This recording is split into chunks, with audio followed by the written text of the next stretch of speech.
కార్యకర్తల త్యాగం, వైఎస్ షర్మిల పోరాటం ఊరికే పోదు. ప్రజలు నిశితంగా గమనిస్తున్నారు. 2029లో ఈ దేశానికి రాహుల్ గాంధీ గారు ప్రధానమంత్రి అవుతారు. ఆంధ్రప్రదేశ్లో కాంగ్రెస్ పార్టీ అధికారంలోకి వస్తుంది. ఇదే వైఎస్ఆర్ చివరి కోరిక. ఈరోజు చాలామంది ఆయన పేరు మీద అన్ని రకాల లబ్ధి పొందినారు. కుటుంబ సభ్యులుగా వారసత్వం రాదు. ఆశయాలను మోసినప్పుడే వారసత్వం వస్తుంది. ఆశయాలను మోసే వాళ్ళనే వారసులుగా ఈరోజు మనం గుర్తించాలి, గౌరవించాలి. వైఎస్ఆర్ ఆశయం ఈ దేశంలో కాంగ్రెస్ బలంగా ఉండాలి.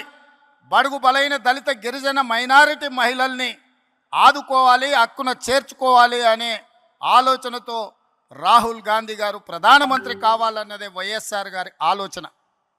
మరి ఈరోజు ఆంధ్రప్రదేశ్ ప్రజలు నేను అడుగుతున్నా, వైఎస్ఆర్ అభిమానులను నేను అడుగుతున్నా, వైఎస్ఆర్ పేరు మీద రాజకీయ వ్యాపారం చేసేవాళ్ళు ఆయన వారసులా, లేకపోతే నిజంగా వైఎస్ఆర్ గారి ఆశయం కోసం కష్టపడుతూ, ప్రతి ఒక్కరికి తెలుసు, బడికెళ్ళే పిల్లగానికి కూడా తెలుసు ఆంధ్రప్రదేశ్లో కాంగ్రెస్ అంటే గెలుచుడు కష్టం సార్, సర్పంచ్ అయినా అని.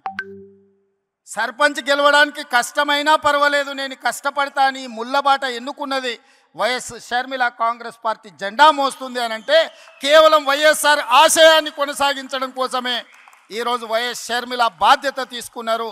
తెలంగాణ రాష్ట్ర ముఖ్యమంత్రిగా, తెలంగాణ కాంగ్రెస్ పార్టీ అధ్యక్షుడిగా గాంధీ కుటుంబానికి వారిచ్చే ఆదేశాలను పాటించేవాడిగా 100% మీకు అందరికి అండగా నిలబడతాం. షర్మిల గారికి తోడుగా నిలబడతాం. ఆంధ్రప్రదేశ్లో కాంగ్రెస్ను గెలిపించడానికి, కాంగ్రెస్ పార్టీ కార్యకర్తలను కాపాడుకోవడానికి, ఎలాంటి కార్యాచరణ తీసుకోవడానికైనా మేము సిద్ధంగా ఉన్నాం. నా మంత్రివర్గం అందరూ ఈరోజు ఇక్కడికి వచ్చిండ్రు అని అంటే మేమందరం అండగా నిలబడతామని చెప్పడానికే మంత్రివర్గాన్ని మొత్తం తీసుకొని వచ్చిన ఇక్కడికి. నేను ఒక్కడనే వచ్చి ఉండొచ్చు, లేదా రాహుల్ గాంధీ గారు పంపించినట్టు సందేశాన్ని కూడా పంపించుండొచ్చు.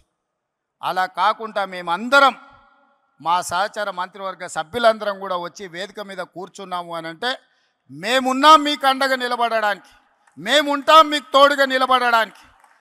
షర్మిల గారు చేసే ప్రయత్నాన్ని విజయవంతం చేయడానికి ఈ మధ్య టీవీలో, పేపర్లో చూస్తున్న కడప పార్లమెంట్కు ఉప ఎన్నికలు రావచ్చు అని.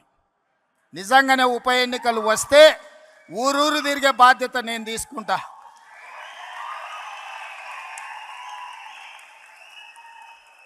కడప పౌరుషాన్ని ఢిల్లీకు చాటే సందర్భం వస్తే కడప జిల్లా వాసుల తరఫున కాంగ్రెస్ పార్టీ జెండా మోయడానికి, గల్లీ గల్లీ తిరగడానికి, అక్కడి నుంచే ఎక్కడైతే పోగొట్టుకున్నామో అక్కడనే వెతుక్కోమని పెద్దలు ఏదైతే చెప్పినరో, ఏ కడప జిల్లాలో కాంగ్రెస్ పార్టీకి దెబ్బ తగిలిందో అదే కడప జిల్లా నుంచి కాంగ్రెస్ పార్టీ జెండాను ఎగరేసి ఆ గడ్డ మీద నుంచే పోరాటం మొదలు పెడదాం.